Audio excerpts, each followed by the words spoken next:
Os brasileiros se deram mal na Copa Sul-Americana e tem Campeonato Brasileiro em disputa. Semana que vem começa a Copa do Brasil na sua fase oitavas de final. Vamos passar por tudo isso no Na Cara do Gol, que está começando agora.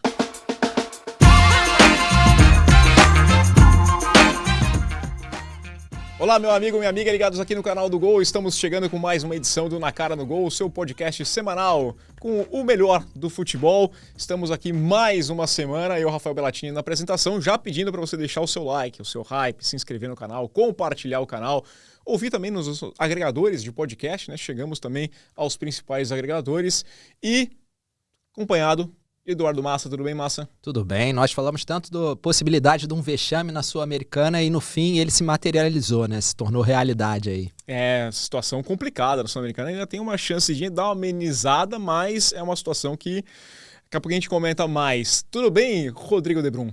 Tudo bem, o Atlético Mineiro vai diminuir esse vexame aí porque pinga dinheiro na conta do Atlético e quem sabe eles recebam, né? Então, a gente vai ter muito desses assuntos aqui. É até engraçado. Eu terminei o programa na semana passada, a gente falou muito de crise e tudo, né? Vários times com vários problemas. Chegou o final de semana, o Pedro foi lá e fez o gol no Flamengo. Eu falei, falamos da crise, efeito reverso. Geralmente, né, a gente zica as coisas, agora resolveu o problema do Flamengo. Não passou 24 horas, já surgiu um outro problema, que foi o De La Cruz, né? A história do Runco, aí demite treinador. Eu falei, a gente não consegue acompanhar. É difícil fazer um podcast no Brasil que seja semanal. Diário é complicado. É sempre uma crise nova, né? E é engraçado como um time que tá tão bem, sem problemas financeiros, com um time bom, lutando por títulos, consegue inventar uma crise por semana. Para mim, não faz sentido, né? Não faz sentido. Os meus amigos flamenguistas falaram que o problema foi que não bloquearam o WhatsApp. Quando bloqueia o WhatsApp, melhora a situação, né? Porque aí o WhatsApp vai lá e fala de vender o Pedro, o WhatsApp vai lá e fala que o cara tem uma lesão crônica e cria problema. Toda hora é um problema novo, impressionante. Nós vamos ter que começar a criar regras para o uso do WhatsApp, não só para os jogadores, agora médico também. Como é que pode, né? Um médico falar de um paciente, né? Não é novo, né? Não é novinho, né? Não é. Talvez seja esse o problema. Já começou a perder ali o freio, a noção de onde ele pode falar. O WhatsApp não tá conversando com um amigo no bar, né? Ele tá gritando pro mundo que o De La Cruz tem um problema crônico e que não vai ser resolvido. E a carreira do De La Cruz nunca mais vai ser a mesma. Não existe mais a possibilidade. Ele acabou com o resto da carreira do De La Cruz, né? Sim. Ele pode dizer que não, que na verdade a lesão que acabou com ele, né? Mas o De La Cruz estava lá, ainda as pessoas sabem que ele tem problemas físicos, mas como é que o Flamengo vai vender o jogador? É um ativo do Flamengo. Como é que o Flamengo vai repassar esse jogador falando isso, né?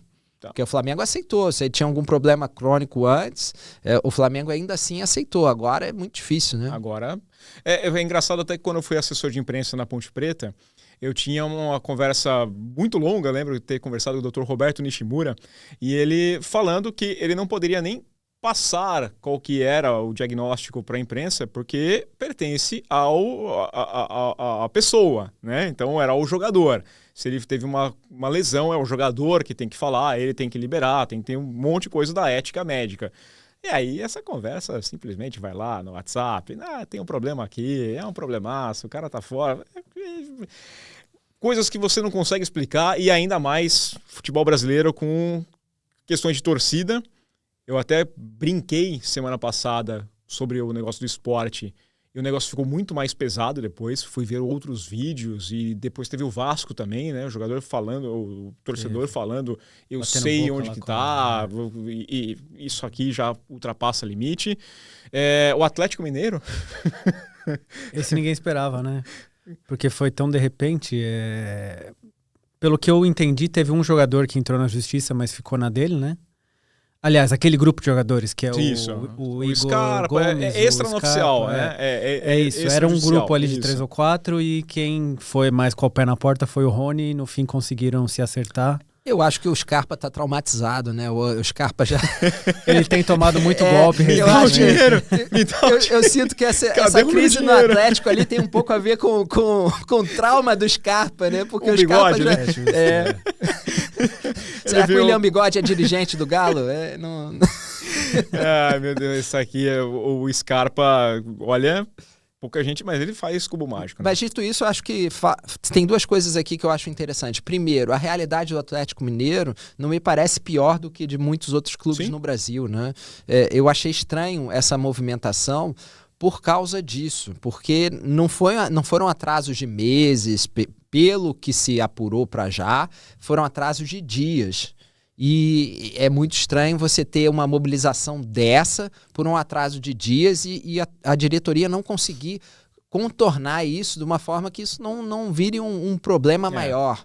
Né? Eu acho isso bastante estranho. E aí tem questões aí individuais também, né? Porque se o Scarpa e os outros têm razão em notificar extrajudicialmente por entenderem que o clube não está se mobilizando para pagar, ou seja, o clube vai atrás, inclusive, de reforços e não se mobiliza para pagar. É um dos motivos eles ficaram revoltados, porque o Atlético contratou o Biel com opção de compra, né? E por empréstimo com opção de compra, e eles falaram, vocês disseram que só iam trazer jogador depois que acertassem aqui o nosso e agora vem jogador. Então é normal ter uma certa insatisfação ali, eu entendo isso. Agora o Rony entrou na justiça mesmo, né? Sim, ele não fez um protesto, ele entrou na justiça mesmo. E eu acho que aí é porque o Rony tá querendo sair mesmo. Então, eu acho que ali ele tá forçando uma saidinha. Ele viu a bola quicando e falou, pô, tá aqui a porta, né? Disseram que tem uma proposta das Arábias, ele pensou assim, acho que eu escolhi o Galo, não foi exatamente o melhor das opções para minha carreira no momento e enfim, viu?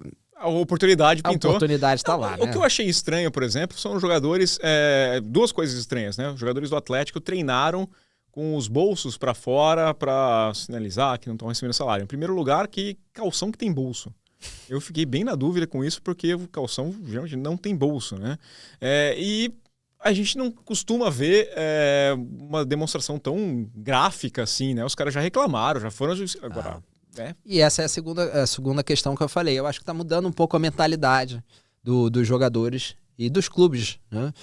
Os clubes sabem que tem que pagar em dia. Por quê? Não porque querem, mas porque sabem que podem perder seus ativos, seus jogadores. A justiça tem dado sempre ganho, e de forma até mais ou menos simples. Quem lembra da Gislaine Nunes? Essa aí é clássica, hein? Essa aí. Eu não lembro de quem era advogada, mas eu lembro do... Gislaine. Então os clubes sabem que não podem entrar nesse ciclo, e isso tem a ver com direitos de imagem também. Então acho que tem uma mudança ali quanto a isso e quanto à mentalidade do jogador, de saber que é o seu direito ser pago por aquilo. Não importa se ele ganha milhões e se o atraso é curto ou não, ele tem que ser pago. Eu só acho que talvez tenha sido exagerado, principalmente no caso do Rony, porque é estranho. Ou ainda há coisas mal contadas aí nessa história. Né? Não, essa questão do o cara ganha milhões e tá reclamando porque demorou... Não interessa. Toparam pagar, é isso daí. Né? Eu entendo até... o Memphis, tão absurdo ele reclamar porque ele tá pedindo esse dinheiro a mais. Sim, é o combinado. O combinado não sai caro nem barato. Né? É exatamente o combinado. E a gente fala dos jogadores, mas muitas vezes os funcionários que não vivem no mesmo patamar, não têm a mesma condição, às vezes eles são até os primeiros a sentirem ali, né? Porque nesses 2 dias de atraso pode significar muita coisa. Essa é que é a realidade. De prazo de pagamento, e aí vira multa. Os boletos não adiam boletos, não. Não dá para chegar lá no banco e falar, então, eu não recebi o salário, né? Uma coisa que também eu acho importante é a gente, no Brasil, tem muitas vezes a gente escuta aquela expressão que vai chegar uma SAF e vai ter uma gestão profissional de futebol, né? O Atlético, ano passado, teve uma dívida de 300 milhões. A dívida do Galo já é de quase 2 bi, né? Do nível do Corinthians, e a gente sabe que o Corinthians tem mais recursos, tem mais de onde tirar do que o Atlético Mineiro, mesmo com o estádio novo. Não tem conseguido o retorno suficiente. Já estão aí procurando um investidor, alguém que quer enfiar lá 500 milhões, que dizem que é um aporte inicial que consegue aliviar aí os problemas do Atlético.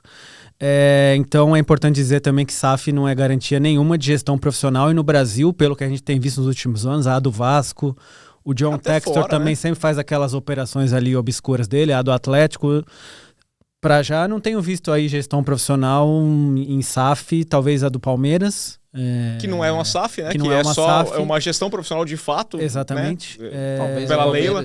O Palmeiras talvez seja o exemplo mais claro de como você pode ter uma gestão profissional, mas personalista. Essa que é a questão. A gente não tem uma estrutura para uma gestão profissional. É aquela pessoa, aquela entidade ou aquele grupo que em determinado momento da história adotam uma presença profissional, posturas profissionais. Mas que se ela sai, por exemplo, a Leila sai do Palmeiras, eu não sei qual vai ser o futuro. Porque o Flamengo, já viveu muito antes problemas, né? Até com essa questão. O Flamengo teve gestões profissionais na área financeira, principalmente nos últimos anos, mas sempre com muito embate ali, muitos problemas entre a gestão do futebol da diretoria e a gestão do futebol sempre foi amadora e com problemas como os meninos do Ninho. Então, você vê ali que o comando das SAFs ou dos clubes que não são SAF, continua sendo amador. E quando acerta, também é mais pela tentativa e erro. Isso. Por exemplo, o Textor botou muito dinheiro no Botafogo, a gente não sabe o que vai ser o futuro, mas para já deu certo. Não deu certo no Lyon, não deu certo no Crystal Palace, e a gente não sabe qual vai ser o futuro desse grupo comandado pelo Textor e do próprio Botafogo, como isso afeta o Botafogo, né? Eu acho que é muito a questão de você acertar a pessoa que vai gerir.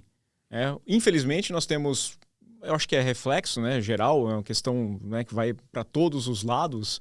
Se você for pegar o caso do Corinthians, é uma coisa absurda, né? A gestão, as notas fiscais que acharam, aí, você passou o Réveillon e gastou dinheiro no cartão corporativo. É mesmo, né? Eu vou pagar agora. Isso aconteceu faz anos, né? Eu não sei, eu já andei com cartão corporativo na minha carteira, cartão de empresa, e nunca confundi em primeiro lugar. Se eu tivesse doidão e confundisse uma vez, a primeira coisa que eu ia fazer era pagar, porque, né, peraí, acho que isso aqui tá errado, né? Eu não sei, eu acho... Só se prontificou a pagar porque descobriram aí depois de 15 anos. E ainda temos essa ideia de mecenas, né? Porque o Atlético e o Cruzeiro são SAFs que não são SAFs, na verdade é um mecenato. Sim. Ali, né? E você tem, no próprio Cruzeiro, o Cruzeiro é um ótimo exemplo, como as pessoas às vezes ficam cegas. A gente falava, o Cruzeiro tem problemas, mas o Cruzeiro tinha vindo de um bicampeonato brasileiro, depois na Copa do Brasil, e falava-se, o Cruzeiro tem problemas, e era uma gestão fraudulenta. Virou verbo, né? O cruzeirar, né? Era uma gestão que roubava, como parece ser o caso do Corinthians. Então, é uma gestão que era criminosa. Chegou a ser assunto de polícia, não de futebol ou de amadorismo. E depois o Cruzeiro chegou ao fundo do poço. Sim. E passou agora por um processo duas fases, né? O Ronaldo, um processo de choque de realidade, mas uma SAF que não coloca dinheiro nenhum, tenta ser pés no chão, mas também não pensa além. E agora uma SAF que começa a investir milhões e que joga dinheiro fora. E sabe lá se vai ter retorno ou não, né? No momento o Cruzeiro está bem, mas antes... conseguiu falhar no estadual, conseguiu falhar em todas as frentes, né, até se estruturar. O caso do Cruzeiro não serviu para os times entenderem, né, que chegaria no fundo do poço. A gente vê vários times repetindo a cruzeirada lá, o Corinthians faz igual e vai investindo e tudo mais, mas serviu pelo menos para uma coisa, o torcedor parar um pouquinho de comemorar dirigente. A gente lembra o mito que tinha em torno de Perrella e companhia ali, a torcida não deixava falar mal, né? Saiu uma notícia ruim dele, aí depois que perceberam que... então pelo menos deu essa diminuída, já é um lado positivo. Mas o que a gente ia falar, eu queria começar puxando esse assunto, é de Copa Sul-Americana. O Brasil está numa situação complicada. Vou colocar aqui vamos lá para o nosso site. Deixa eu colocar aqui na tela. Só levando aqui um dado, né, interessante, curioso. Essa é a pior Sul-Americana já da história, né, para os brasileiros. Então, né? Tem até o destaque aqui no nosso site. A campanha, o Atlético Mineiro pode passar ainda, a gente está gravando na quinta-feira, passar Estamos contando que passa, isso, porque venceu o Atlético Bucaramanga, é mais time, então joga em casa, por mais que tenha essa crisezinha, acho que é normal esperar a vitória do Atlético, né? Mas ainda assim seriam só 2 times avançando para as oitavas de final. O que só aconteceu em 2020, mas num cenário bem diferente, né? Num cenário em que em 2020 a primeira fase era eliminatória. Então, os times que caíram só passaram por uma fase eliminatória em que é mais... E naquela época que tinha gol fora de casa ainda, eu tava vendo até o Fluminense foi eliminado pela União La Calera, mas... Foi 1-1 no agregado. Isso, empatou em casa em 1-1, 0-0 fora, foi eliminado pelo gol fora. Ou seja, foi eliminado até sem perder. É. Já esses times agora, e depois também era diferente, passou só o primeiro do grupo, passava. Então bastava um tropeço, um dia ruim, e passava. Agora não, agora você pega essa fase de grupos e o segundo vai para a repescagem. Um segundo na Sul-Americana, na fase de grupos, pelo amor de Deus, nós podemos botar os grupos aí. Não, eu ia até fazer isso, para a gente olhar aqui, porque a gente teve 3 brasileiros eliminados lá na primeira fase. O Vitória, eliminado num grupo que tinha Universidade Católica, Cerro Largo e Defensa e Justiça. O Vitória é um caso à parte. Por quê? Porque o Vitória eu acho que vem numa realidade também de Série B praticamente, né? A gente vai questionar até a questão das vagas. Né? Tem vaga demais. É legal ganhar uma vaga para um torneio, né, continental? Sim. Mas você tem condições de disputar esse torneio? Vai fazer mais mal do que bem. Exato. A luta do Vitória é para não ser rebaixado e, de repente, ele tem que pegar uma competição internacional num grupo que não é dos mais fracos. Não é forte, mas também não é dos mais fracos, né? Aí tem o grupo C, que o Corinthians caiu. Era um grupo mais chatinho. É acessível, mas o Corinthians, eu estava vendo, é o terceiro elenco mais valioso do Brasil. Só fica atrás do Flamengo e Palmeiras. Teoricamente é o time montado para Libertadores. Porque o Corinthians, se disputar para Libertadores, estava pensando em título de Libertadores. Teoricamente não, né? Acho que foi montado mesmo para Libertadores. Não, teoricamente porque ninguém não monta tinha nada. Vaga Não, e teoricamente porque...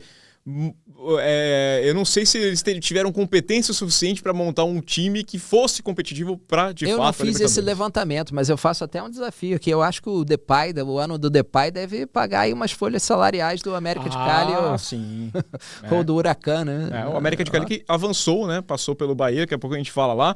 O Grêmio ficou em segundo no seu grupo, que tinha o Godoy Cruz, Atlético Grau e o Sportivo Luquenho. O Grêmio... Isso já é um bom indício do que é o Grêmio, né? Então, o Grêmio era pra ficar na frente do Godoy Cruz.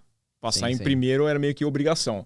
O Cruzeiro eliminado nesse grupo que tinha Muxuque Runa, Palestino e União Santa Fé. O Palestino enfrentou o Bolívar agora no mata-mata e levou 3-0 nos 2 jogos. 6-0 no agregado contra o Bolívar. E o Muxuque Runa é um time que há pouco tempo atrás era não existia. Ele tem um símbolo de rock goal. O símbolo dele saiu ali, quem fez ali foi o Bonfá. Né? O Fluminense fez a parte dele, né? Conseguiu a liderança do grupo, Once Caldas, União Espanhola. O Fluminense é um bom exemplo do como é vergonhoso não passar dessa fase, porque o Fluminense não levava nem o Renato Gaúcho para os jogos fora de casa. Ia com sub-20. Né? Então o Fluminense com o sub-20 conseguiu ficar em primeiro de um grupo que é até um pouquinho mais forte, por exemplo, do que o grupo do Cruzeiro. Sim, né? Sim. Então você vê como é que é o nível dessa fase e o nível da vergonha que é ser eliminado num 4, passam 2, né? Pelo menos uma repescagem. Não. O Corinthians ele foi eliminado até na questão de saldo de gols, foi contra o América de Cali. O Lanús foi em primeiro no grupo do Vasco, tinha Melgar e Puerto Cabello, né? Não é uma coisa assim também maravilhosa. E o Atlético em segundo no grupo que tinha Cienciano, Caracas e o Deportes Iquique. Eu acho que o Atlético Mineiro também tinha condições totais, plenas, de ser o líder desse grupo, né? Com o Cienciano. Não é um time do Peru, não é grande coisa assim. Aí a gente vai para os playoffs e aí vem, o Cerro Largo, por exemplo, já tomou do... 3-0 do time que ganhou do Flamengo no Maracanã. Né? Do Central Córdoba. O Independente Del Valle atropelou o Vasco. Aliás, o Central Córdoba é bom ter atenção, né? Porque é um time mais fraco, mas em Copas ele é bonzinho. Ele sempre se dá bem, né? E é importante notar aí que o Fernando Diniz ajudou naquele início ali do Cruzeiro, ajudou. E depois derrubou o Vasco também. Eu não vou falar que o Fernando Diniz ajudou, porque ele fez 2 jogos pelo Cruzeiro na temporada. Eu acho que mais o Cruzeiro se atrapalhou do que qualquer coisa. Porque se você mantém um treinador e você prepara um elenco para ele, Eu gostaria de ver o Fernando Diniz comandar o time para ver o que ele estava pensando. Quem caiu aí foi o Leonardo Jardim. Por mais que o Leonardo Jardim tenha feito um bom trabalho, quem caiu na Sul-Americana foi o Leonardo tentando Jardim, encontrar o time, mas, assim, ok. Tendo que sofreu um monte de problemas que eu acho que também não foram problemas do Diniz, que foram contratações que a gente falou até na época, né? A questão do Dudu. O Dudu chegou e saiu, né? Chegou e saiu muito. E o Gabigol foi barrado. Então, que ele resolveu de uma maneira diferente. Ele simplesmente bancou esses caras e pronto. Colocou Diniz, no banco e acabou. O Diniz ainda tentou mais. O Diniz não tentou porque ele não ficou. Ele ficou 2 jogos. Mas não ficou foi nada. Coisa assim, foram 3, 4. Ele saiu em abril, sei lá. Não, foi fevereiro já ali. Ele foi. Não, foram 3 jogos no total, é verdade. 3 jogos. Não dá nem pra falar do Diniz aqui. O Diniz pode ser considerado culpado de montar de aceitar esses jogadores, porque o Diniz adora, acredita no ser humano, acredita que vai recuperar o Gabigol, acredita que vai recuperar o Dudu. O Dudu, nós falamos aqui ano passado, eu adoro o futebol do Dudu. Ano passado ele entrava em campo pro Palmeiras, não fazia nada. Ele não resolvia, ele não era mais aquele jogador que foi ídolo do Palmeiras e que resolvia, que partia para cima, fazia diferença, já não existia. E o Gabigol é um caso diferente, porque é um jogador mais novo, né? Mas assim, não vinha em grande fase e vinha com problemas extracampo. O Leonardo Jardim, o que fez de melhor foi ter deixado o Dudu sair e barrado o Gabigol. O Gabigol aos poucos está voltando a fazer gol, um bom jogador, mas se não levar a sério, esquece. Não tem que ser banco e pronto. Não tem como. Né? Não, e assim, é o que eu falo, a questão do Vasco, né? Eu até brinquei ontem gravando o vídeo. O problema do Diniz, acho que é essa parada. O São Paulo, quando ele estava com o Diniz lá no Campeonato Paulista, estava entrando nos eixos, fez um bom jogo contra o Santos, parou o campeonato porque tinha a pandemia e ficou o tempo fora, volta, eliminado de forma vexatória. Agora, ele fez um grande jogo contra o São Paulo, veio a parada de um mês e a volta do Vasco, ela é sofrível. Eliminado com essa derrota, primeiro pro Del Valle, é um jogo que também é diferente, 10 minutos você fica com um jogador a menos, altitude, tudo, e joga mal, né? O Vasco vem jogando mal. Primeiro, o Independente Del Valle há muito tempo. Esse não é o mais forte do Independente Del Valle dos últimos anos, mas é um time que monta-se bons times, né? E o Vasco não é assim não é um bom time. Numa realidade que outra SAF aí não que é um deu. time para tomar de 4-0, mas também não era um jogo fácil. E até pela circunstância de estar com 1 a menos. Na altitude, acho que o 4-0 até se justifica ali, né? Agora, o Bahia, eliminado pelo América de Cali, o Bahia no primeiro jogo poupou alguns jogadores, pensando em brasileiro. Eu confesso que eu não entendi muito bem o planejamento, porque você usa na Copa do Nordeste jogador, a Copa do Nordeste é um torneio legal, mas é um torneio que perdeu muito brilho nos últimos anos, né? Não é mais aquele torneio que era. Se você for olhar, frigir dos ovos, o Bahia briga pelo título brasileiro? Acho difícil. Não. Quando você olha o elenco que tem o Palmeiras, o elenco que tem o Flamengo, né? Aliás, de novo, né? Os líderes por pontos perdidos são os 2 times. Né? É difícil imaginar. O Bahia acho que é um erro de cálculo bem grande mesmo, porque esse é um torneio acessível que o Bahia poderia sonhar em chegar na semifinal. Quem até sabe chegar, o Fortaleza chegou na final. Equivale uma afirmação internacional, né? Para um time que está numa crescente. O Bahia, eu acho que errou muito o cálculo e não pode. Um time de Libertadores, com elenco para Libertadores. O Bahia tem um elenco limitado e o América de Cali. Então. Né? O Bahia tem um time forte. Eu entendo que tem um elenco limitado no sentido de ter poucas opções. Quantidade, sim. Em termos de quantidades, o Flamengo e o Palmeiras tem muito mais. Por isso é melhor você apostar numa Copa do que num... 11 por 11, o Bahia joga contra qualquer um. Se tiver com o time completo, hoje eu acho que o Bahia disputa com qualquer um. E tem um aporte financeiro imenso, é um time milionário, né? Não podemos falar do Bahia hoje como um time... Pobrezinho. Não, o Bahia é um dos times que mais investem no futebol brasileiro e tinha obrigação de fazer melhor. Obrigação de fazer melhor. Tinha que passar.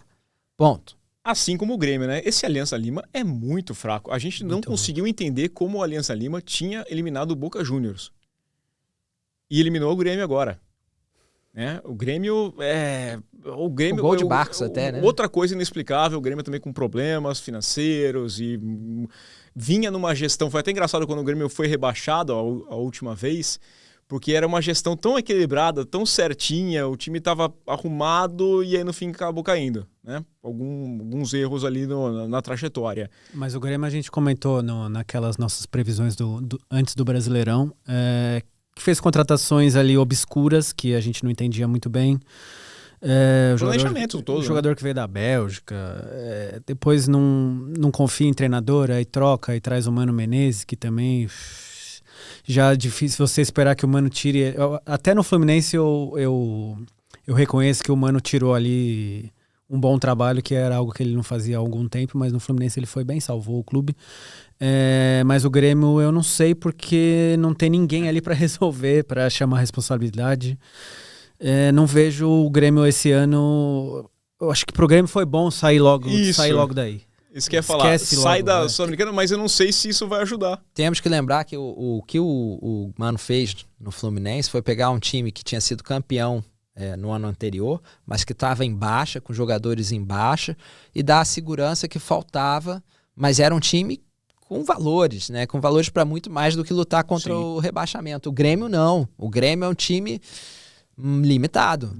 Ele tem um elenco muito envelhecido limitado. ainda, um Kahneman jogando. Jogadores que já não estão rendendo. Então eu não sei como o Grêmio vai passar o resto do ano, mas eu tenho certeza de que não vai ser um ano fácil, porque não está sendo, né? Não está sendo. E aí nós temos o Atlético Mineiro, venceu o primeiro jogo contra o Bucaramanga, agora joga em casa, venceu a tendência que passem, né? Então, o Bahia tem essa nota negativa, porque o Bahia, assim como o Bulu-Bulu e provavelmente o Bucaramanga, os únicos times que vieram da Libertadores e foram eliminados pelos segundos colocados da Sul-Americana. Então não deixa de ser uma marca negativa, né? O América de Cali passando pelo Bahia. E aí, a gente vai olhar, quando a gente vai para as oitavas de final, o Fluminense vai pegar o América de Cali. Podia ser Fluminense e Bahia, inclusive, aqui. Podia ter garantido um brasileiro. Para o Fluminense, o América de Cali já eliminou o Corinthians e já eliminou o Bahia, né? Então há de ter cuidado. Mas para o Fluminense é melhor pegar o América de Cali do que o Bahia, que tem um investimento milionário, ponto. Isso. E o Atlético Mineiro vai pegar. É um time que conhece muito o Fluminense, porque é uma realidade que a gente conhece muito. Quando a gente vê essas oitavas de final, eu vejo um desnível muito grande entre os brasileiros, se passar o Atlético Mineiro também, e o resto, né? Porque você tem aí o Independente, talvez seja um bom candidato também, e tem alguns difícil, que podem surpreender, o Independente Del Valle, o Central Córdoba, mas o resto é difícil imaginar chegando lá. É difícil imaginar chegando longe. Essa Copa Sul-Americana, eu ia até falar, porque eu ia dizer que eu acho que tem vaga demais. Os times brasileiros acabam chegando no torneio caindo de paraquedas. Basicamente, se você não foi rebaixado, você está num torneio, né? É quase isso. E aí tem um problema. Quando você olha a montagem dos grupos, fala, não, os caras desse time nem existe, eles inventaram o nome. Quando colocaram Mushuki Runa, né? Fala, não, os caras inventaram um nome qualquer ali e colocaram lá, né? Nem é de verdade. Pensar que o futebol brasileiro, no seu segundo escalão, talvez terceiro escalão, que hoje em dia acho que já está o terceiro escalão disputando a Sul-Americana, ele tem problemas quando vai enfrentar um segundo escalão sul-americano, porque esses grupos são de segundo escalão, né? Os melhores times do país acabam indo para a Libertadores. E os brasileiros estão sofrendo contra o segundo escalão sul-americano, que não tem dinheiro. O Brasil é uma potência financeira dentro do continente hoje. Era para estar nadando de braçada, como nada de braçada nos últimos anos na Copa Libertadores. E mesmo na Sul-Americana, né? Chega na final. A gente tinha gente na semifinal sempre, né? Pelo menos 2 times desde 2021. Pelo menos dois. Os últimos 3 campeões da Sul-Americana não foram brasileiros, né? Perderam as finais ali, mas era o Cruzeiro perdendo para o Racing. Né? O Fortaleza perdeu também a sua decisão. É difícil. O ano passado ficou perto, inclusive, de ter uma final brasileira na Sul-Americana também. Eu não sei, eu acho que é um nível diferente. Eu vou até pegar aqui. Eu quero pegar a Copa Libertadores para a gente olhar, mas eu ainda tenho umas semanas para a gente ir para as oitavas de final. Mas eu fico na dúvida, realmente, se todos esses times aqui... O São Paulo, na Sul-Americana... Passava perrengue também. Passaria perrengue. Passava perrengue, sim. Esse né? São Paulo, sim. Esse São Paulo, sim. O Fortaleza talvez fosse um time pra Sul-Americana. Também. Desse ano. Esse ano passaria perrengue também, né? Porque tá no geral. Mas ele é um time que eu acho que estaria mais ali no patamar. Excelente que tá na disputa da Libertadores e fez um belíssimo papel. Mas a questão de chegarem muitos times lá e os times brasileiros se contentam com a vaga. É isso que me irrita no Campeonato Brasileiro. O cara vem, são 2 times pensando no título e o resto assim, não, pegar uma Libertadores, pegar uma pré-Libertadores, ficou com uma vaga na Sul-Americana. Já não é mais nem a Libertadores, né? Já pensa no G6, G8. Isso, né? G8. Não, porque G8, se alguém ganhar, aí cai, eu ficando em 10º, tem uma chance de dar uma vaga. Banalizou, infelizmente banalizou. Fica em 10º. Sim.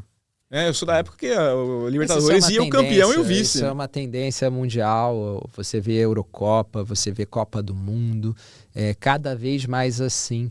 E é estranho, né? Porque você, ao mesmo tempo que você aumenta o número de equipes, o que poderia ser interessante se você tivesse um nível competitivo parecido. Sim. Né? Mas você não coloca equipes que têm uma realidade sequer próxima. Hoje em dia a realidade do Brasil é absurda e dentro do Brasil a gente está começando a ver umas desigualdades até fabricadas por falsos SAFs, né? Essa entrada de dinheiro que SAF-adas que não existe na realidade. Você começa a ver um desnível financeiro muito forte. E você vê isso no mundo todo, né? Você vê isso na Europa. A gente viu no Mundial de Clubes.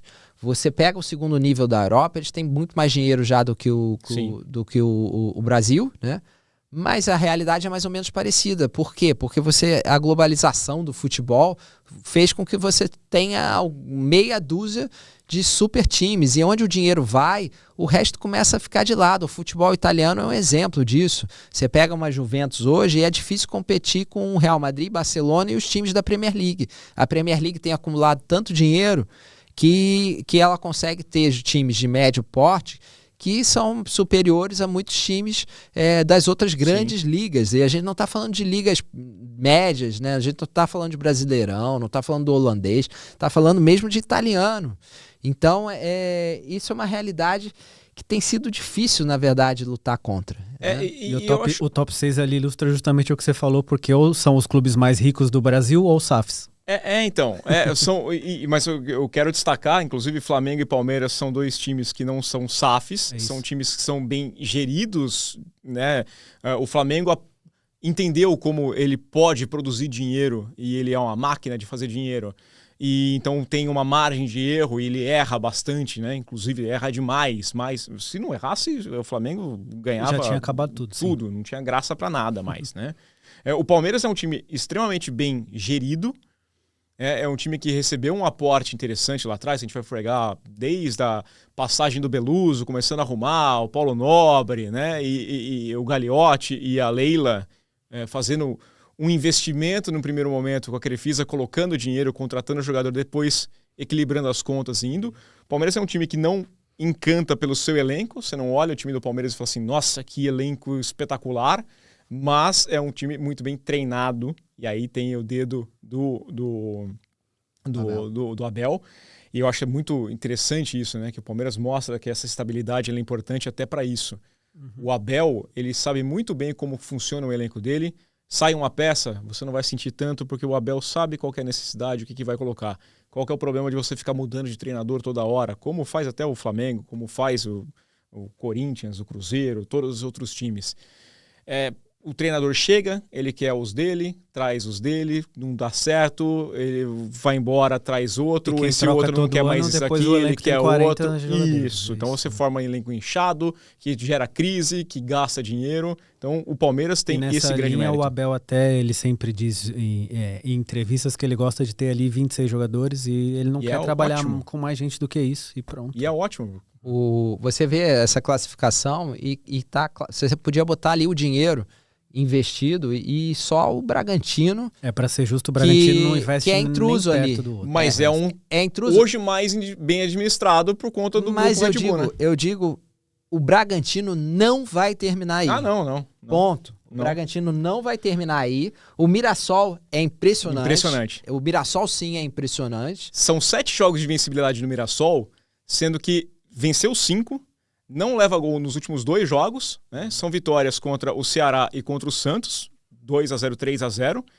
Empatou com o Palmeiras e nessa sequência tem vitória contra o Corinthians e contra o São Paulo. Então venceu o Corinthians, São Paulo, Santos, empatou com o Palmeiras. Quase o Paulistão Paulista, ajudou, né? o Paulistão Ele saiu invicto do Paulistão, né? Saiu muito bem do Campeonato Paulista, Mirassol. Talvez seja o melhor clube paulista do momento. Tá. Pelo investimento, o Bragantino, se for ver. tem o Bragantino ali.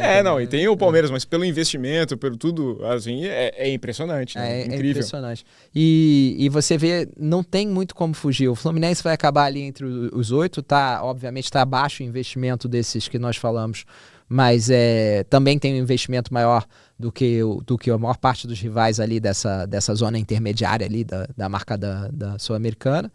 E o Atlético Mineiro e o Corinthians... Desses são quem tem investimento altíssimo, né? O Corinthians joga dinheiro fora, é aquilo que nós falamos, é uma gestão complicada. Danosa. Quase criminosa. De fato, em alguns Talvez momentos criminosa. Isso, né? Tem Polícia também, Federal envolvida, então são gestões que... Né? Que vão para caso de polícia. E o Atlético Mineiro, que é um time que investiu pesado, mas que passa por um momento... delicado, que já não deixou de investir tanto. Investiu pesado nos últimos anos. E vamos falar sincero também, né? O Cuca tem hora que é difícil. Eu não sei, eu não sou grande... O jogo contra o Palmeiras foi um dos piores jogos. Muita gente disse que foi o pior jogo do Atlético no ano.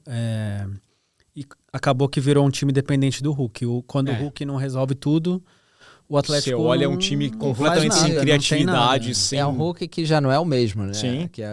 Ainda tá muito bem, mas ele só fica mais velho, então não tem como. Não tem como. O Atlético Mineiro... Agora não tem o Paulinho, enfim, não tem... Vai perdendo peça. Um time que investe bastante também, que tá ali embaixo, é o Santos, né? Porque se a gente for pegar a folha salarial do Santos, por conta do Neymar, é um investimento alto. Foi contratar jogador agora, foi até engraçado, né? A história com o paraguaio que chegou, o Cabadeiro. Fizeram uma oferta, a gente quer pagar aí até 2028. Os caras falaram, obrigado, não tem oferta de outro lugar. Então o cara quis ir pro Santos porque ele queria jogar com o Neymar. Mas o Santos tá meio que vendendo o almoço para comprar janta, com problema, e você olha um time que tá de novo... O Marcelo Teixeira tá tentando dar um tiro no próprio pé, porque se o Santos não sobreviver essa temporada, o endividamento vai ficar ainda mais insustentável. E aí a gente sempre fica com aquele pensamento, até questão do Corinthians também, se não dar um problema para vender uma solução. Né? Que aí você tem um problema, aí você vai lá e fala assim, olha, vamos virar SAF, tenho aqui um amigo meu isso, que está adquirindo aqui o time, fica muito mais barato. A gente já viu isso aí.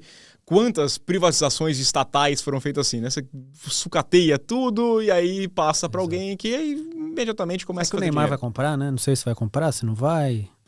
A chance do Neymar pai virar dono do time... acho só difícil o Neymar querer ser rebaixado, né? Então a questão é, se o Santos for rebaixado, ele vai querer comprar na mesma ou não? Mas aí ele também vai abandonar? Eu acho que ele ficou aqui, cara, abraça agora. A questão é abraçar. E aí eu vou puxar outro assunto, né? Que o Neymar, na noite de ontem, se descontrolou ali, foi pro bate-boca com o torcedor. Né? Foi lá, eu sei que estava defendendo o time, postura de capitão, parece que o Neymar se irritou aí com o pessoal no treino, tirou a folga dele, foi lá e reclamou. E foi defender o time que estava ouvindo críticas, né? Time sem vergonha, time vagabundo. O cara, não, vagabundo não é, só é ruim. E aí o Neymar foi bater boca. Não acho que o Neymar tem que bater boca com o torcedor. Acho que o Neymar pode passar a mensagem dele numa entrevista e pode ser mais incisivo, inclusive nas entrevistas. A imprensa tá para fazer esse papel. O Fluminense teve vaia no final e até o Abel foi lá e criticou a torcida do Fluminense. O Abel Ferreira saiu em defesa do time do Fluminense. Falou, cara, acabou de fazer um Mundial tremendo e perdeu o principal jogador do elenco, né? Então acho que as vaias são indevidas. Na minha opinião, o torcedor pagou o ingresso. Ele apoia o jogo inteiro, inclusive. Né? Eu não gosto de vaia no meio do jogo. acabou o jogo, o time não performou, pode vaiar, pode xingar, pode fazer o que for. Eu acho desde mesmo. Eu acho que violência. Durante o jogo é contraproducente, né? Isso. Você vaiar o time. Você vai lá, apoia até o fim, mas no fim não tem essa. E o Fluminense, no caso, vem de 3 derrotas no Maracanã, né? O Fluminense não jogou mal esses 3 jogos, né? Jogou mal contra o Flamengo, mas o Flamengo também foi horroroso. Foi um jogo ruim. Então, o Fluminense teve sua torcida 3 vezes lá. É normal. Que torcedor que não vai vaiar? Sim. É normal, 3 derrotas seguidas no Maracanã, na sua casa, é normal que o torcedor vai. E o Santos é a mesma coisa, o time tá na zona do rebaixamento. Queria o quê? Que o torcedor estivesse comemorando, carinho, feliz, Ô, Neymar, eu te amo. Parabéns, se esforçaram, né? O que vale tentar, o que vem a pessoa, legal. Só assim, o Neymar às vezes ele passa aquela impressão pra gente de ser alheio a tudo. E isso dele brigar com o torcedor, eu acho que talvez pode futuramente, ou nessa sequência do Santos, ser uma coisa positiva que ele, pelo menos com o Santos, ele ainda se importa, sabe? A carreira parece que ele já não liga tanto. Tem sangue, senti que tem sangue ainda ali, tem né? sangue ali, porque ele fica às vezes bravo que é criticado quando vai naquelas invenções dele de Kings League, ou sei lá o quê, ou do comprometimento dele com o clube. É isso, pelo menos ele ainda sente alguma coisa. Eu acho que eu ouvi ele dizer lá, o Santos é minha casa, é meu time, tipo... É isso. Mas é o que restou. É a casa dele, é o time dele, mas é meio que a vida do torcedor também. Isso também. Não vou bater palma. Assim, eu acho que em alguns momentos a gente para e fala assim, não é racional, né? Uhum. Mas é normal pra mim, o meu time me tira do sério. Às vezes estraga com o meu dia. Eu tô com uma expectativa, o dia tá legal, aí você vê e fala, meu Deus, não é racional. Mas é o torcedor. É isso. O Santos, sem o Neymar, é um time mesmo para ficar ali entre os 4, né? Entre os 4 não, mas para lutar ali contra o rebaixamento. Não é entre os 4, não é um time necessariamente para ser rebaixado, mas é um time que a luta é ali embaixo, naquele bolo de baixo. Com o Neymar, ele pode dar o salto. Agora, tem que ser o Neymar que decide jogo, tipo o que decidiu contra o Flamengo. Não pode ser o Neymar apagar. O Neymar tem que fazer muita coisa para esse Santos render algo mais e terminar ali tranquilo. Essa que é a questão. E o Neymar não faz isso faz tempo, né? E assim, eu entendo o torcedor, porque o Santos tomou um 3-0 do Mirassol. E se você for olhar elenco por elenco, não dá para ter o Mirassol lá em cima em 7º e o Santos em 17º. Mesmo o Santos fraco, não tem o elenco do Mirassol. Então. E se tem é por incompetência, né? Sim, porque o Santos tem mais condições de montar certamente investiu mais. O Mirassol. Obviamente. O Mirassol, eu sei, contratou uns 20 jogadores. Mas o Santos... Mas o nível... 5 que o Santos contrata foram esses 20. O quanto que gasta, né? E não sei se vocês lembram, no início O Santos acho que teve um tropeço no primeiro jogo do campeonato e o presidente ficou irritado que dizia que tem elenco para G4. Foi com o Caixinha, né? Perdeu pro Fluminense. O Caixinha não foi Fluminense. Foi contra o Vasco. Foi contra o Vasco. Ele não aceitou que empatou perdeu com pro Vasco. Perdeu pro Vasco em São Januário. E aí era o Caixinha ainda, e aí em seguida a gente tem elenco para top sai. 4, não tem como aceitar um empate aqui com o Vasco. Olha ali, onde é que tá o Santos agora e onde é que tá o Vasco, estão juntos. Estão ali, eu acho que é bastante parecido. A gente olha o Campeonato Brasileiro e ele é assustador, você olhar que você tem ali o Mirassol lá em cima, eu acho que é o ponto principal, mas um time como o Red Bull Bragantino, mais bem arrumado, e aqui embaixo você pega Grêmio, São Paulo, o Vasco, o Santos... né? São times que estão... Eu acho que o que é mais importante nesses clubes como o Bragantino e o Mirassol é que não tem essas guerras internas. Eles trabalham ali com um bem comum. Agora, os times grandes é aquela zona, um puxa para cá, outro puxa para lá, o dirigente rouba aqui, outro rouba lá. A parte política dessas equipes, ela é... E também, obviamente, a questão da torcida, né? Uma coisa é a pressão que quem joga no Mirassol... sim. Né? Não vou comparar uma coisa com a outra, também influencia muito, obviamente. Esse ano não tinha tanta pressão assim para caírem os grandes, né? E a gente está vendo ali Santos, Vasco, São Paulo, Grêmio e o Corinthians, eu acho que já está ali, Corinthians Internacional já estão acima, mas esses aí estão ali sempre próximos e com situação. O São Paulo a gente fala sempre, não tem time para estar lá, mas tá sempre lá. Mas tá sempre ali bem na beira. Nos últimos anos passou a ser uma frequente, né? O Santos, o Neymar faz lá um gol, vence o Flamengo e todo mundo fala, agora o Santos engrena. E não engrena. O Grêmio tá, a gente sabe, numa situação... um time... Tem uma limitações muito grandes. Tem uma coisa que é muito traiçoeira. E o Fortaleza, eu acho que vai sair dali em algum momento, porque é um time que não foi... Passou por um momento muito difícil, mas tem um elenco para estar mais acima. Tem uma peculiaridade nesse campeonato que é muito traiçoeiro, eu vou destacar já aqui, que é a história da tabela, nem todo mundo ter o mesmo número de jogos. Sabe por quê? Porque quem está com 13 jogos, o Juventude vai jogar hoje ainda, mas quem tem 14 jogos... sabe que tem 2 jogos a menos e ele já considera que ele ganhou 6 pontos. Ele fala assim, não, a gente tem 2 jogos a menos, então é 20, tá ali ó, com o Inter, com o Corinthians, estaria ali. E no fim, todos os times que têm um jogo a menos, eles consideram que eles têm os pontos dessas partidas. Então, tá todo mundo, na hora que acertar a tabela, que é alinhar, sei lá quando vai ser isso, e eu espero que seja o mais rápido possível, mas se for em outubro já é tarde demais para alguém. Porque ou o time pode se sentir mais confortável porque tem esse jogo para fazer e acha que não vai ser incomodado, ou ele pode se sentir confortável porque ele acha que esse time que está embaixo dele vai perder, né? Passa a impressão errada e no fim, quando ele olha, já está na beirada do rebaixamento. Ou então abre mão de disputa. O Fluminense tem 2 jogos a menos que o Cruzeiro, por exemplo. O Fluminense poderia ter 26 pontos.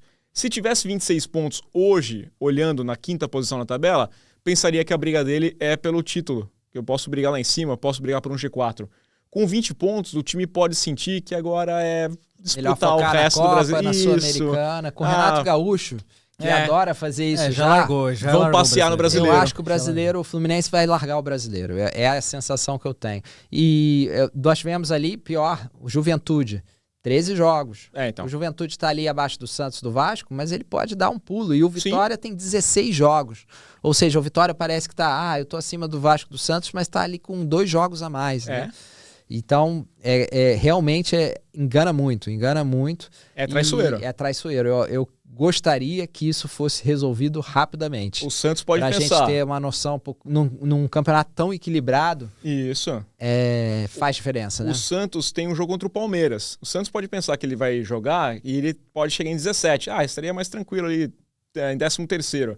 Mas é contra o Palmeiras. E o Palmeiras, nesse mesmo momento, está pensando, esse joguinho que eu tenho a menos, eu posso, né, ter aí 30 pontos, 32 pontos. Cruzeiro. O Flamengo, o Palmeiras podem... Isso. Por pontos perdidos, são os 2 líderes, né? O Flamengo e o Palmeiras. Sim. Mas aí é aquela coisa, todo mundo tá contando com esses 3 pontos. Todo mundo. Tá todo mundo enfiando a mão no cartão de crédito sem saber o que vai acontecer depois. Não, tá tranquilo, vai ser lá, que não sabe. E quem tá com os jogos certos, o Corinthians tá com 20 pontos. Ok, meio de tabela, mas 20 pontos, se quem tem 2 jogos a menos ganhar, já juntou. Já, então estreita. É um campeonato que acaba tendo essa coisa diferente aqui, que eu acho que pode fazer um estrago lá na frente, né? A gente tem um final de semana de jogos também, mas não vai equilibrar as contas ainda. Estou curioso aqui para ver o Cruzeiro contra o Ceará, porque o Cruzeiro também sentiu um pouquinho de cansaço, né? O Ceará vem tomando uma paulada atrás da outra, precisa abrir o olho porque está caindo bastante. Interessante São Paulo e Fluminense, pela situação das 2 equipes. Acho que são jogos bons de se ver. E, é claro, o Flamengo começando sua maratona de jogos contra o Atlético Mineiro, porque tem 2 pela Copa do Brasil e tem esse aqui também, né? Então, é bom. Corinthians e Botafogo é outro jogo bom para a gente assistir. Quero falar, já que eu falei da maratona que nós teremos de Flamengo e Atlético Mineiro, deixa eu colocar aqui na tela, Copa do Brasil. Porque semana que vem começa a fase 8ª de final. E eu quero fazer uma rodada de palpites com vocês sobre quem vai avançar. A gente não tem como projetar lá na frente, porque ainda tem sorteios todos para definir. Mas Botafogo e Red Bull Bragantino abrem na terça-feira. Já abre com força, né? Já abre 2 com times força. Lá de cima da tabela. Eu vejo essas 8ª de final da Copa do Brasil, compara com as 8ª de final da Sul-Americana e a diferença é brutal. É melhor, né? É brutal. É muito mais forte. Fora ali o Retrô, o CRB e o CSA, que por mais tradição que possam ter, não estão nesse patamar. Sim, é intruso, né? São intrusos. O resto é só time Só confronto pesado, né? Botafogo, Red Bull, Bragantino. Botafogo eu tô achando que tá caminhando para uma boa sequência aí. Eu acho que o Botafogo é mais forte e passa. Você fica... Eu acho que eu vou de Red Bull, Bragantino. Então, não sei, né? O filho do Ancelotti pra mim é uma incógnita. É enorme. Eu não faço ideia de quem seja. minhas fichas, não. Eu acho que eu vou de Red Bull também, vou arriscar. Não sei. Eu vou de Red Bull. Mais pela incógnita. Isso. O Botafogo tem mais time, mas eu não sei o que esperar do E a decisão, quem tá do lado de lá da tabela, né? Decide em casa. É isso. Então esse primeiro Botafogo faz o primeiro jogo em casa e decide fora. CSE e Vasco. Em situações normais, eu diria que o Vasco ia passar. Eu não tenho... Situação normal. Eu vou de Vasco, Vasco mas... passa, mas não vai ser passeio no parque, não. Né? O CSA pode complicar. E mas tem o que prestar Vasco atenção nesse decide em primeiro São jogo. Januário. O Vasco em São Januário Não, costuma ser forte. O problema é esse primeiro jogo. O Vasco não pode chegar precisando de alguma coisa, porque eu não sei até que ponto que a torcida vai apoiar ou vai aumentar a pressão. Não, e pro Vasco vai ter uma escolha difícil, porque ele vai mal no Brasileiro, então ele não pode poupar no fim de semana e vai depois ter que fazer a viagem. Vai ser uma viagem que vai deixar o time certamente esgotado, em má fase, dependendo do resultado no fim de semana, ainda mais desmotivado, mais para baixo, mais pressionado. É um jogo perigoso, muito perigoso pro Vasco. Ainda assim, eu acho que vai dar Vasco. Eu vou de E o Vasco também. tem que arrancar um resultado fora. Se já toma 2 fora. Não. Mas se arrancar empatar fora, eu acho que em casa fica mais tranquilo. Vou apostar no CSA pra fazer média aí com meus amigos do Alagoas. O Bahia contra o Retrô que eliminou o Fortaleza, mas o Bahia Ninguém vai dizer mais. Não, o Bahia não pode. Se o Bahia cai aí... Não, se cair aí é tchau Ceni, tchau SAF até. Tchau City. O City falando, não quero mais, obrigado. Vai sujar o nome. Cruzeiro e CRB, normal também imaginar o Cruzeiro passando. Olha que não sei, hein, que o Cruzeiro, né? Esse ano já caiu em todas, então não sei, mas vai dar Cruzeiro. Lembrando a diferença que o CRB é grande. eliminou o Palmeiras, hein? Não lembro agora que ano foi, 22 talvez? É uma das raras eliminações do Abel e essa foi a mais bizarra, vamos dizer assim. O CSA eliminou lá em 2002, né? Foi o Asa, aliás. O Asa de Arapiraca. Mas aí o problema do Palmeiras... 22. O Internacional e Fluminense. Isso aqui é bom, hein? O Inter vem se encontrando que depois. O Inter volta, teve um período ali, quando o Roger renovou, muito ruim. Isso, foi pra parada na zona de rebaixamento. Muito mal e agora 3 vitórias seguidas, né? Então, esse é um confronto, talvez o mais equilibrado e o mais bacana. Eu acho mais equilibrado dessa aí fase, com sobras. Quase, eu vou apostar até no pelas Fluminense. fases, né? Eu acho pra mim é Fluminense. Tanto o Fluminense quanto o Inter vão ter... Então, no Brasileiro também não estão querendo poupar muito, não, né? O Inter não pode e o Fluminense ainda quer ficar ali, ainda tá com aquele sonho de pelo menos um G4, G6, né? Eu vou de Fluminense, mas eu acho que é o mais equilibrado desses aí. Eu vou do Fluminense para não ficar em cima do muro. Eu vou de Inter. O Fluminense sem áreas e aí já também de Inter. Eu acho que a diferença do Fluminense pro Inter é que o Fluminense tem jogado cada jogo com um time, né? Ele tem poupado 7, ou seja, vai chegar mais inteiro, apesar de ter jogado o Mundial. Eu acho que por exemplo, ontem começou sem Thiago Silva, poupou vários jogadores para jogar contra o Palmeiras e jogou bem. E tem feito isso. O Renato Gaúcho tem feito umas 5, 7 alterações até por jogo. Por quê? Para aguentar essa maratona. Para já não deu certo, né? Aqui, Corinthians e Palmeiras. Ficou fácil, né? O Dorival tá numa vida bem tranquila. E tá cobrando reforço ainda. Eu vou ser mais ousado aqui. Eu acho que o Corinthians passa do Palmeiras. O Palmeiras não jogou bem contra o Fluminense. O Palmeiras está sentindo muito a saída do Estevão. Eu acho que esse ano o Palmeiras está com um time mais fraco já. Teve a perda do Paulinho. O Palmeiras, assim como o Fluminense, não descansou por causa do Mundial e ainda foi longe também. Eu acho que o Palmeiras não chega para esse duelo no seu melhor momento. Não chega. Aliás, se você tentar dizer qual foi o jogo bom do Palmeiras esse ano, você vai ter dificuldade de lembrar. E o Palmeiras tem perdido jogos grandes, apesar de ter ganho o Fluminense. Tem perdido jogos grandes, um clássico. Eu sinto que eu aposto Corinthians. Eu aposto no Corinthians. Pelo momento, o Palmeiras é melhor, mas eu aposto no Corinthians nesse momento. Eu acho que o Corinthians perde os 2 jogos. Não, eu vou de Palmeiras. O Corinthians conseguiu ganhar o Paulistão, mas eu acho que a chance disso se repetir era uma questão de vontade naquela hora, de ser o campeão, de evitar lá, então vão a mais. Eu sei, claro, vontade os jogadores têm. Mas eu não tô vendo nada nesse time do Corinthians. Eu não sei nem se vai ser o Dorival o técnico ali também. Não, vai até pela proximidade, né? Que agora você tem o primeiro, tem o Botafogo no final de semana, aí a gente já tem o jogo contra o Palmeiras na Neoquímica. Como é na outra semana no já... jogo da volta, eu não sei se é o Dorival. Então, mas como já é na outra semana, seguido, eu acho que é muito rápido, choque muito grande, talvez mantenha, e aí foi eliminado, manda embora. Lembrando que pro Corinthians mandar embora o Dorival, se não me engano, são 8 milhões. Pouco dinheiro, né? De rescisão. E também sobra dinheiro e ainda já tinha a rescisão do Ramon Dias. Sim, também. tem Ramon Dias, tem todo o grupo ali. Só pro Dorival, 8 milhões. Né? As pessoas reclamam de ser técnico do Brasil, né? Maravilha, cara. Mas é maravilhoso. O cara faz 3 jogos e ganha 2 anos de contrato. Trampo, né? O Dorival, que estava recebendo da CBF ainda, agora ganha assim, vai voltar para ser treinador se ele quiser, porque tem a questão de ego e gosta, mas precisar, não tá precisando não.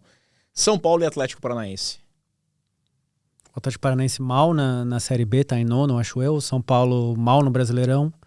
Mas acho que hoje tem uma disparidade ainda existe, considerável, né? entre as duas equipes. Hoje é São Paulo. O Atlético tá sofrendo na Série B, né? Por mais que o São Paulo esteja numa fase ruim, não dá para apostar contra. Eu também fico com o São Paulo passando. E um jogo que quase não acontece, que quase também não tem rivalidade, Flamengo e Atlético Mineiro, uma dupla que, né, se gosta tanto, duas torcidas que se amam ali, lembrando o Atlético ano passado, que fez aquele lá do nós contra eles na final e depois se deu mal, né? Agora tem de novo o Flamengo e a decisão lá no Mineirão. Ou na Arena, né? Infelizmente para o Galo, o Flamengo é muito mais forte. E o Galo ainda chega em crise, né? A não ser que eles consigam dar a volta por cima tão rápido.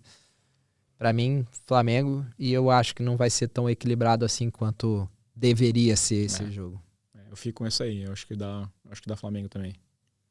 Eu não acho que vai ser tão simples, mas Flamengo também. Eu não acho que, assim, não é que vai golear os 2 jogos, mas não vai ter um momento que fala assim, o Atlético pode ficar com a vaga. Eu acho que o Flamengo vai ter uma boa partida no primeiro jogo, vai com uma boa vantagem já para a segunda partida, e aí aquele empatezinho em Minas e uma coisa. Eu acho que mais aqui a questão, o Flamengo obviamente é forte, mas não tá jogando assim tão bem também, teve muitos desfalques, tá com alguns problemas, mas é que o Atlético Mineiro não é o Atlético Mineiro que nós achávamos que ia ser esse ano, pronto. É um Atlético que está com problemas internos, com jogadores reclamando de salários não pagos. É muito difícil você ver, quando entra nesse nível de crise, é difícil você ver o melhor do time, né?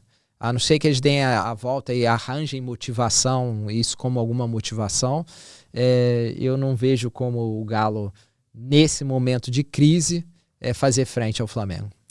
É isso. Então a gente vai fechar aqui com... fechamos no Red Bull, né? Eu e o Rodrigo.